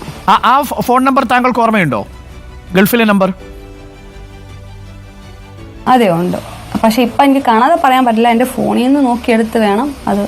അപ്പം ഈ ഫോൺ അവർ തട്ടിപ്പറിച്ചു. അതിനകത്ത് ഈ നിവിൻ പോളിയുമായിട്ട് നേരിട്ട് ചാറ്റ് ചെയ്തിരുന്നോ അതിൽ? അതായത് ഞാൻ അന്ന് ചാറ്റ് ചെയ്തതും അന്ന് ഫോട്ടോസ് എടുത്തതും, അതായത് ഇവിടെ വന്ന് എനിക്ക് എന്തെങ്കിലും ആവശ്യത്തിന് വേണ്ടിയിട്ട് ഫോട്ടോസ് എടുക്കാന്നുള്ള രീതിയിൽ എല്ലാവരും ഈ മയക്കുമരുന്ന് ലഹരിയിൽ ഇരുന്നപ്പോൾ ഞാൻ ഫോട്ടോസ് എടുത്തിരുന്നു, 1-2 ഫോട്ടോസ്. അതായത് ഇവർ മയക്കുമരുന്ന് ലഹരിയിൽ ഇരുന്നപ്പോൾ താങ്കൾ ഇവരുടെ ഫോട്ടോ എടുത്തിരുന്നു, അത് ഈ ഫോണിൽ ഉണ്ടായിരുന്നു. പക്ഷെ ആ ഫോട്ടോ എടുക്കുന്ന സമയം കൊണ്ട് ഹസ്ബൻഡിനെ വിളിക്കാമായിരുന്നില്ലേ താങ്കൾക്ക്? അന്നേരം വിളിച്ചില്ല, കാരണം ഇവര് നമ്മളെ നോക്കി ഇരിക്കുവാണല്ലോ, വാച്ച് ചെയ്തോണ്ടിരിക്കുവാണല്ലോ. അവര് നോക്കിയിരിക്കുമ്പോഴാണോ ഫോട്ടോ എടുത്തതും? കാരണം അവരും യൂസ് ചെയ്തോണ്ടിരിക്കുവാണ്, അപ്പം നമ്മളും അടിച്ചിരിക്കുവാണ്. അപ്പൊ അവർക്ക് എന്തോ വിശ്വാസം കാണും, അത് എടുക്കാമെന്നോ അല്ലെ ഫോട്ടോ എടുത്തോട്ട് നമുക്കത് തിരിച്ചു മേടിക്കാന്നുള്ള ചിന്തയിലായിരിക്കും അവരതിനെ സമ്മതിച്ചത്. ഇവിടം തൊട്ടാണ് കഥയിൽ പൊരുത്തമില്ലായ്മ തുടങ്ങുന്നത്. ഇവർ ഈ പറഞ്ഞ കഥ എനിക്കൊന്നും തന്നെ മനസ്സിലായിട്ടില്ല. 2 ഫോൺ ഉണ്ടായിരുന്നോ, 2 വാട്സപ്പ് ഉണ്ടായിരുന്നോ, ഇവരുടെ പിടിച്ചു മേടിച്ചു വെച്ച ഫോണിനകത്ത് അവർ ലഹരി ഉപയോഗിച്ചിരുന്നപ്പോ ഇവർ വീഡിയോയും ഫോട്ടോ എടുത്തായിരുന്നെന്നോ, പിന്നെ ഇവരും ലഹരി ഉപയോഗിച്ച് ബോധമില്ലാതിരിക്കുമായിരുന്നെന്നോ, അങ്ങനെ ബോധമില്ലാതിരുന്ന എപ്പോഴാണോ ഇവർ ഈ ഫോട്ടോ എടുത്തത് എന്തോ എനിക്കൊന്നും തന്നെ മനസ്സിലാവുന്നില്ല ഇത് കേട്ടിട്ട്. എനിവേ ഇവർ പറയുന്ന ഒരു കാര്യം സമ്മതിക്കാം, 2 ഫോൺ ഉണ്ടായിരുന്നു, 2 വാട്സപ്പ് ഉണ്ടായിരുന്നു. ഓക്കെ, 2 സംഭവിച്ചു. ഇവർ ആ ഫോട്ടോ എടുത്തപ്പോൾ ഇവരുടെ വാട്സപ്പ് വഴി നാട്ടിലെ നമ്പറിലോട്ടുള്ള വാട്സപ്പിലോട്ട് സെൻഡ് ചെയ്തിട്ട് ആ ചാറ്റ് അങ്ങ് ഡിലീറ്റ് ചെയ്ത് കളഞ്ഞാൽ പോരായിരുന്നു? സിമ്പിൾ ആയിരുന്നു. ഇവർക്ക് സെൻഡ് ചെയ്ത് എടുക്കാവുന്നേ ഉള്ളായിരുന്നു, അവർക്ക് അന്ന് ചെയ്യാമായിരുന്നു. കാരണം അത്രയും ബോധമുണ്ട്. ഇവരുടെ വീഡിയോയും ഫോട്ടോയും ഒക്കെ എന്തായാലും തെളിവിന് വേണ്ടി എടുത്തു വെക്കാം എന്ന് ചിന്തിച്ച ആ ഒരു സമയത്ത് അത് അവിടെ നാട്ടിലെ വാട്സപ്പിലേക്ക് സെൻഡ് ചെയ്ത്, അല്ലെങ്കിൽ നാട്ടിലെ ഏതെങ്കിലും ഒരു അക്കൗണ്ടിലേക്ക് ആ ഒരു ഫോട്ടോ ഒക്കെ സെൻഡ് ചെയ്തിട്ട് ആ ചാറ്റ് അങ്ങ് ക്ലിയർ ചെയ്താൽ പോലെ അത് നാട്ടിലെ വാട്സപ്പിൽ ഒന്ന് കിടക്കുമല്ലോ, അല്ലെങ്കിൽ നാട്ടിലെ നമ്പറിലുള്ള അവരുടെ അവിടെ തന്നെയുള്ള ഫോണിലുള്ള വാട്സപ്പിൽ അത് വന്ന് കിടക്കുമല്ലോ, അത് അവർക്കെതിരെ ഉപയോഗിക്കാനൊക്കെ പറ്റുമല്ലോ. അതിനകത്തുള്ള ഫോട്ടോസ് എല്ലാം ഇവരുടെ ഈ ഫോൺ കിട്ടിയ സമയത്ത് ഇവർക്ക് സെൻഡ് ചെയ്തിടാലോ. കാരണം ഇത്രയും ബുദ്ധി പോയതാണ്. ഇവരുടെ ഒരു വീഡിയോ ഫോട്ടോ ഒക്കെ എടുത്ത് വെച്ചേക്കാം, തെളിവിന് വേണ്ടി ഉപയോഗിക്കാൻ നോക്കരുത്. അന്ന് ഫോട്ടോയും വീഡിയോ ഒക്കെ എടുത്താണ് ഇവരുടെ ഫോണൊക്കെ നമുക്ക് തട്ടിപ്പറിക്കാം എന്നൊക്കെ പറഞ്ഞാൽ അവരവിടെ ഇരുന്നു എന്നൊക്കെയാണ് പറഞ്ഞത്. എനിവേ ഫുള്ളൊരു പൊരുത്തക്കേടാണ്. കാരണം ഈ ഒരു ഫോൺ തട്ടിപ്പറിച്ചു, അതായത് ദുബായിലെ വാട്സപ്പ് പിന്നെ ഉപയോഗിക്കാൻ പറ്റിയിട്ടില്ല എന്നൊക്കെ പറഞ്ഞ കാര്യങ്ങളൊക്കെ ആ വാട്സപ്പിനകത്താണ് തെളിവ്. നിവിൻ പോളിയുമായിട്ട് ചാറ്റൊക്കെ ആ വാട്സപ്പിലാണ് എന്ന് പറഞ്ഞ കാര്യങ്ങൾ ഒന്ന് ഓർത്തു വെക്കുക. കാരണം ഇതിലും വലിയൊരു പൊരുത്തക്കേട് ഇവരുടെ അടുത്ത ഒരു എക്സ്പ്ലനേഷനിൽ വരുന്നുണ്ട്. പക്ഷേ അതായത് എന്റെ ഒരു കസിൻ വന്നാണ് എന്നെ അവിടുന്ന്, അതായത് റൂമിൽ എന്റെ ഒരു കസിൻ ഉണ്ടായിരുന്നു, അവിടെ റൂമിൽ ടാക്സി വിളിച്ച് കയറ്റി വിട്ടത്. ആ ഫ്ലാറ്റിൽ കസിൻ ഉണ്ടായിരുന്നോ? ആ ഫ്ലാറ്റിൽ തന്നെയല്ല, ദുബായിൽ ഒരു കസിൻ, ഫ്ലാറ്റിലല്ല ദുബായിൽ ഒരു കസിൻ ഉണ്ടായിരുന്നു. അപ്പൊ ഹസ്ബൻഡ് വിളിച്ചു പറഞ്ഞിട്ട് എനിക്ക് ശ്വാസം മുട്ടൽ കൂടുതലാണ്, ഒന്ന് ഏതെങ്കിലും ടാക്സി പിടിച്ച് കയറ്റി വിടുമോ എന്ന് ചോദിച്ച് ആ പുള്ളിനെ വിളിച്ചു വരുത്തുകയും അവൻ എന്നെ വന്നിട്ട് ഒരു ടാക്സിയിൽ എയർപോർട്ടിലോട്ട് കയറ്റി വിടുകയാണ് ചെയ്തത്. അപ്പോൾ ഇവിടെ താങ്കൾക്ക് അവിടെ നിന്നുള്ള ആ ഫ്ലാറ്റിൽ വൈഫൈ ഉണ്ടായിരുന്നോ?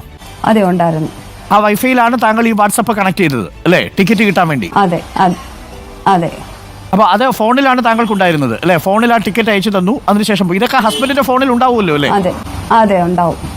താങ്കൾ ഒരു മെസ്സേജ് ഹാക്ക് ചെയ്തതൊക്കെ ഉണ്ട്, അപ്പൊ അതെല്ലാം നമുക്ക് സൈബർ സെല്ലിൽ നോക്കി കൊടുക്കുക. അല്ല, എയർപോർട്ടിലേക്ക് എത്തുന്നത് വരെ താങ്കൾ ഈ കാര്യം ഹസ്ബൻഡിനോട് പറഞ്ഞിരുന്നോ, ഇങ്ങനെ വന്നിരുന്നു, ഇങ്ങനെ ഒരു ദുരനുഭവം ഉണ്ടായി എന്നുള്ള വിവരം? ഇല്ല, നാട്ടിൽ വന്നതിന് ശേഷമാണ് പറഞ്ഞത്. അപ്പൊ ശ്വാസം മുട്ട്, അപ്പൊ പിന്നെ എങ്ങനെയാണ് ലോക്കായി കിടക്കുകയാണോ എന്ന് ഹസ്ബൻഡ് അറിഞ്ഞത് എപ്പോഴാണ്? കാരണം എനിക്ക് ബ്രീത്തിങ് സംസാരിക്കാൻ പറ്റാത്തൊരു, നമുക്ക് വിഷമവും സങ്കടവും എല്ലാം കൂടെ വരുമ്പോൾ ഈ അസുഖം കൂടി ആകുമ്പോൾ നമുക്ക് ഭയങ്കര ബുദ്ധിമുട്ടാണ്. അപ്പൊ സംസാരിക്കാൻ ഒട്ടും പറ്റില്ലാതായി. പുള്ളി വിചാരിച്ചു എനിക്ക് അവിടെ നിന്ന് എനിക്ക് എന്തോ ബുദ്ധിമുട്ടുണ്ടായി എന്നാണ്. ഓക്കെ, അതിനുശേഷം ഈ നിവിൻ പോളി താങ്കൾക്ക് പേഴ്സണലി മെസ്സേജ് അയച്ചിട്ടുണ്ടോ? പേഴ്സണലി മെസ്സേജ് ഒന്നും ഇപ്പൊ അയച്ചിട്ടൊന്നുമില്ല. അന്ന് അയച്ചിട്ടുണ്ടോ? അന്ന് അവിടെ ഇരുന്നപ്പോൾ ഞാൻ ഈ ഇരുന്ന സമയത്ത് മെസ്സേജ് അയച്ചിട്ടുണ്ട്, അല്ലാതെ താങ്കളെ ഉപദ്രവിക്കുന്ന സമയത്ത് താങ്കൾ നിവിൻ പോളിക്ക് മെസ്സേജ് അയച്ചു? അവിടെ ഇരുന്ന സമയത്ത് ഇവർ എൻ്റെ ഫോൺ എടുത്ത് മെസ്സേജ് അയക്കുക, AK സുനിലിന് മെസ്സേജ് അയക്കുകയും പുള്ളി ഒരു ദിവസം കഴിഞ്ഞാണ് വന്നത്.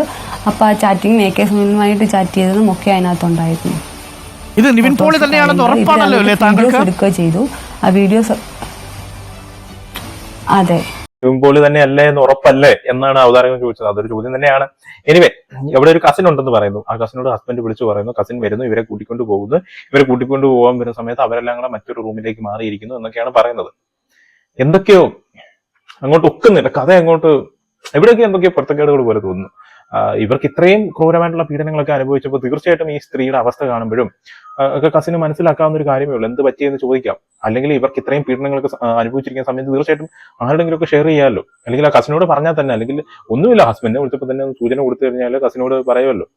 അല്ലെങ്കിൽ കസിന് വിളിക്കാൻ വരുമ്പോൾ തന്നെ കസിനോട് പറഞ്ഞു കഴിഞ്ഞാൽ ആ സെക്കൻഡ് തന്നെ പോയി ഇവർക്ക് കേസ് കൊടുക്കാമല്ലോ. എന്തായാലും ഇവിടുത്തെ നിയമത്തിനെക്കാട്ടിലും അവിടെ നിയമം ശക്തമാണ്. ഇങ്ങനെ എന്തെങ്കിലും ഒരു സ്ത്രീക്ക് സംഭവിച്ചു കഴിഞ്ഞാൽ ചെയ്തവന്മാരെ എല്ലാം അറത്ത് കളയും. അത്രേ അവിടെ ചെയ്യത്തുള്ളൂ. എന്തോ ഒരുപാട് പൊരുത്തക്കേടുകൾ. പിന്നെ ബാക്കി കേൾക്കുമ്പോൾ കുറെ കൂടി കൺഫ്യൂഷൻസ് നമുക്ക് തോന്നും.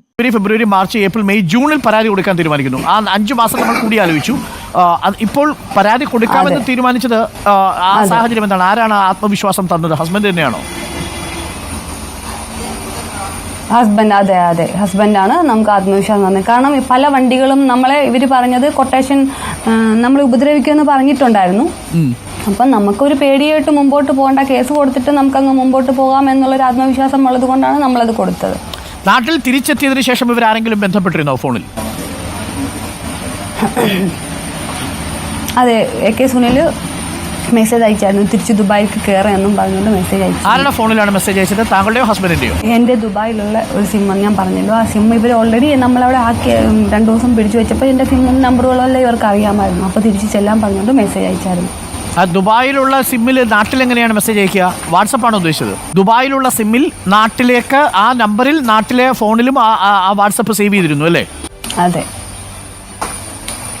ഓക്കെ, അതിനകത്തൊരു ആശയക്കുഴപ്പമുണ്ട്. അതെന്തായാലും അത് ഫോറൻസിക് വിഭാഗം അത് കണ്ടെത്തട്ടെ. അപ്പോൾ താങ്കൾ ഇതിന് എങ്ങനെ പ്രതികരിച്ചു? തിരിച്ച് ചെല്ലുന്നില്ല, കേസ് കൊടുക്കുമെന്ന് താങ്കൾ പറഞ്ഞോ?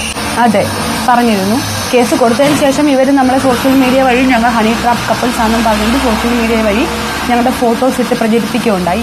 അതും കൊണ്ട് ഞങ്ങൾ കംപ്ലൈന്റ് കൊടുത്തു. പക്ഷെ അതിലും ഒരു തെളിവ് ഉണ്ടായിട്ടില്ല. അങ്ങനെ ഹണി ട്രാപ്പോ അങ്ങനെ കേസുകളിലോ താങ്കളോ ഹസ്ബൻഡോ കുടുങ്ങിയിട്ടുണ്ടോ? എപ്പോഴെങ്കിലും ഒരു കേസ് ഏതെങ്കിലും ഒരു കേസ് നിങ്ങൾക്കെതിരെ ഉണ്ടോ? താങ്കൾക്കോ ഹസ്ബൻഡിനോ? ഇതല്ലാതെ മറ്റേതെങ്കിലും ഒരു കേസ്, ഏതെങ്കിലും സ്റ്റേഷൻ?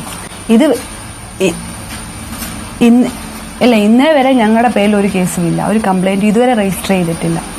ഈ സുനിലിനെ താങ്കൾക്ക് നേരത്തെ അറിയാമായിരുന്നോ, ഈ ദുബായ് വെച്ചല്ലാതെ? ഇല്ല, അല്ല, എന്നെ ശ്രേയ എന്ന് പറയുന്ന പെൺകുട്ടി പരിചയപ്പെടുത്തിയപ്പോഴാണ് സുനിലിനെ എനിക്ക് പരിചയം ഉണ്ടായത്. ഈ ശ്രേയ ഇപ്പോഴും ദുബായിൽ തന്നെയാണോ അതോ നാട്ടിലുണ്ടോ? ദുബായിൽ തന്നെയാണ്. ഓക്കെ, ശ്രേയമായിട്ട് പിന്നീട് സംസാരിച്ചു ഈ വിഷയം? ഇല്ല, പുള്ളിക്കാരിയായിട്ട് സംസാരിക്കാനായിട്ട് പുള്ളിക്കാരി എന്റെ നമ്പർ ബ്ലോക്ക് ചെയ്ത് വെച്ചേക്കുവാണ്. അപ്പൊ ഇവിടെ ഇത് 3 ലക്ഷം രൂപ മേടിച്ച് ശ്രേയ ഇവരെ വലിപ്പിച്ചു. അതായത് ശ്രേയ ഇപ്പൊ ഇവരെ ബ്ലോക്ക് ചെയ്ത് വെച്ചിരിക്കുകയാണ് എന്നാണ് ഇവർ പറയുന്നത്. അത് കഴിഞ്ഞിട്ട് സുനിൽ എന്ന് പറഞ്ഞ വ്യക്തി അവിടെയുള്ള നമ്പർ, അവിടെയുള്ള വാട്സപ്പ് ഉള്ള നമ്പറിൽ ആ വാട്സപ്പ് ഇവിടുത്തെ ഫോണിലും അവർ ഇട്ടായിരുന്നു. അപ്പൊ ആ വാട്സപ്പിലോട്ട് സുനിൽ മെസ്സേജ് അയച്ചു. ഇതേ വാട്സപ്പിൽ തന്നെയാണ് നിവിൻ പോളിയുടെ ഒക്കെ ചാറ്റ് ഉണ്ടെന്നോ വേറെ ഉണ്ട് എന്നൊക്കെ ആ സ്ത്രീ തുടക്കത്തിൽ പറഞ്ഞത്. ആ വാട്സപ്പുള്ള ഫോണ് നിവിൻ പോളി ആ സംഘവും പിടിച്ചു വെച്ചേക്കുവാണ്. അതുകൊണ്ടാണ് തെളിവൊന്നും ഇല്ലാതെ നിവിൻ പോളി ധൈര്യത്തോടു കൂടി പറയുന്നത് എന്നൊക്കെയാണ് ഇവർ ആദ്യം പറഞ്ഞത്. അപ്പൊ ആ വാട്സപ്പ് അല്ലേ ഈ വാട്സപ്പ് അല്ലേ ആ വാട്സപ്പ്? ഒന്നും തന്നെ മനസ്സിലാവുന്നില്ല. എന്താണ് ഇവർ ശരിക്കും ഉദ്ദേശിക്കുന്നത്? ഈ കഥയിൽ ഒരുപാട് പൊരുത്തക്കേടുകൾ, ഇവരുടെ ഈ സ്റ്റോറിയിൽ ഒരുപാട് പൊരുത്തക്കേടുകളാണ് എനിക്ക് കേട്ടപ്പോൾ തോന്നിയത്. എനിക്കിതൊന്നും മനസ്സിലാവുന്നില്ല. ഇനി ഇത് കേട്ടിട്ടാണോ ആ പോലീസുകാർ നിവിൻ പോളിയോട് പറഞ്ഞത് ഇവര് ഒരു ഫേക്ക് കേസാണ് കൊടുത്തതെന്ന് ഞങ്ങൾക്ക് തോന്നുന്നു, അതുകൊണ്ട് തിരിച്ച് അങ്ങോട്ടും കൊടുത്ത് ഇവരെ ഫേമസ് ആക്കാനൊന്നും നോക്കണ്ടേ എന്ന് പറഞ്ഞാൽ ഈ ഒരു കഥ കേട്ടിട്ടാണോ എന്ന് എനിക്കൊരു സംശയമുണ്ട്. കാരണം ഒരുപാട് പൊരുത്തക്കേടുകളാണ് ഈ ഒരു കഥയിൽ കേട്ടിട്ട് തോന്നുന്നത്. വിശ്വസിക്കാൻ എന്തോ ഒരു പ്രയാസമുള്ള പോലെ. കസിൻ വന്ന് കൊണ്ടുപോവുകയല്ലേ ചെയ്തത് 17-ാം തീയതി, ഡിസംബർ 17-ന്? എങ്ങനെ മനസ്സിലായില്ല? കസിൻ ആണല്ലോ ഡിസംബർ 17-ാം ഓൾറെഡി, അതായത് ഫോൺ വന്നപ്പോൾ ഇവർ കേട്ടു. അതെ, പുള്ളി വരുന്ന സമയത്ത് ഇവരുടെ റൂമിലോട്ട് മാറുകയാണ് ഉണ്ടായത്. അതായത് തൊട്ടപ്പുറത്തെ റൂമിലോട്ട് മാറുകയുണ്ടായി കസിൻ വന്നപ്പോൾ. അപ്പോൾ ഇവർ ഫോണിൽ കൂടെ ഓൾറെഡി കേട്ടു, ഞങ്ങൾ ഹസ്ബൻഡും ഞാൻ സംസാരിക്കണത് കേട്ടപ്പോൾ തൊട്ടപ്പുറത്തെ റൂമിൽ മാറുകയും കസിൻ വന്നെ വിളിച്ച് താഴെ ടാക്സിയിൽ കൊണ്ടുപോയി. കസിൻ വന്ന് നോക്കുമ്പോൾ താങ്കൾ ഇങ്ങനെ ശാരീരികമായി പീഡിപ്പിക്കപ്പെട്ട അവസ്ഥയിലാണെന്ന് കസിന് ബോധ്യപ്പെട്ടിരുന്നോ? ദുബായിലുള്ള കസിന്? കാരണം നമുക്ക് ശ്വാസം മുട്ടൽ എന്നുള്ള ഒരു അസുഖമാണ് അവിടെ മെയിൻ ആയിട്ട് പുള്ളി കൊടുത്തത്. പക്ഷെ 3 ദിവസം താങ്കളെ നിരന്തരം പീഡിപ്പിച്ചുകൊണ്ടിരിക്കുകയായിരുന്നല്ലേ താങ്കളെ? കാരണം ബ്രീത്തിങ് ഡിഫിക്കൽറ്റി എന്നുള്ള ഒരു അസുഖം ഉള്ളത് കൊണ്ട് നമ്മൾക്ക് സംസാരിക്കുന്ന വ്യക്തിക്ക് നമുക്ക് ആ ഒരു കംപ്ലൈന്റ് ആണെന്ന് മുൻകൂട്ടി കാണാൻ പറ്റുള്ളൂ. കാരണം നമ്മൾ വേറെ നോക്കുമ്പോൾ നമുക്ക് വയ്യ, നമ്മൾ ഫുഡ് കഴിക്കുന്ന ഓൾറെഡി നമുക്ക് ക്ഷീണമുണ്ട്, ടയേർഡാണ്. അല്ലാതെ നമ്മൾ അവിടെ അങ്ങനത്തെ ഒരു ഇത് അവരാരും ചിന്തിക്കണില്ല. നമുക്ക് അങ്ങനെ സിനിമ ഫീൽഡോ അല്ലെങ്കിൽ അങ്ങനത്തെ ഒരു സംഭവമോ അങ്ങനെ ഒരു ബന്ധവും ഇല്ലാത്ത വ്യക്തികളാണ്. അതെ, കസിൻ അവിടെ വരുമ്പോൾ നിവിൻ പോളിയും സംഘവും ആ ഫ്ലാറ്റിലുണ്ടോ? തൊട്ടപ്പുറത്തെ റൂമിലുണ്ട്. അതെ. അപ്പൊ കസിനോട് ഈ കാര്യം പറഞ്ഞില്ലേ, നിവിൻ പോളി എന്നെ ആക്രമിച്ചു എന്ന് കസിനോട് പറഞ്ഞില്ലേ? ഇല്ല, ഞാൻ അങ്ങനെ ഇല്ല ഒന്നും പറഞ്ഞില്ല. കാരണം ഹസ്ബൻഡിനോട് പോലും പറയാത്തത് കസിനോട് പറയാൻ നമുക്ക് പറ്റത്തില്ലല്ലോ. ഞാനത് നാട്ടിൽ വന്ന് ആലോചിച്ച് പ്ലാൻ ചെയ്തിട്ടാണ്, ഞാൻ കുറെ ടൈം എടുത്തിട്ടാണ് ഹസ്ബൻഡിനോട് പോലും പറഞ്ഞത്. നിവിൻ പോളി താങ്കളുടെ ഒരു ഫോൺ നിവിൻ പോളി സംഘവും, അതായത് ഈ മെസ്സേജുകൾ, ഈ ഫോട്ടോകൾ അടങ്ങിയ ഫോൺ നിവിൻ പോളിയുടെ സംഘത്തിന്റെ കയ്യിൽ പെടുകയും ചെയ്തു അല്ലേ? അതെ അതെ. താങ്കൾ ഇപ്പൊ നാട്ടിലേക്ക് മടങ്ങിയത് നാട്ടിലെ സിം ഉപയോഗിച്ചിരുന്ന ഫോണിലാണ് മടങ്ങിയതും അല്ലേ? അതെ അതെ. പക്ഷേ ഈ മൊഴികളിലുള്ള ഈ വൈരുദ്ധ്യം താങ്കളെ ബുദ്ധിമുട്ടിക്കുന്നുണ്ടോ? കാരണം ഈ നാട്ടിൽ വെച്ചേക്കുന്ന CCTV അതൊക്കെ വിശ്വസനീയമായി താങ്കൾക്ക് തോന്നുന്നുണ്ടോ? ഇപ്പോൾ അതെന്താണ്? CCTV ഒന്നും നിലനിൽക്കാൻ സാധ്യതയില്ലല്ലോ. കാരണം നമ്മളത് ഓൾറെഡി കംപ്ലൈന്റ് കൊടുത്തപ്പോൾ പറഞ്ഞതായിരുന്നു. അപ്പോൾ എന്തായാലും ഈ മെയിൽ ID ഹാക്ക് ചെയ്തത് അത് നോക്കിക്കഴിഞ്ഞാൽ സൈബർ സെല്ലിന് കണ്ടുപിടിക്കാൻ പറ്റുമെന്നാണ് എൻ്റെ വിശ്വാസം.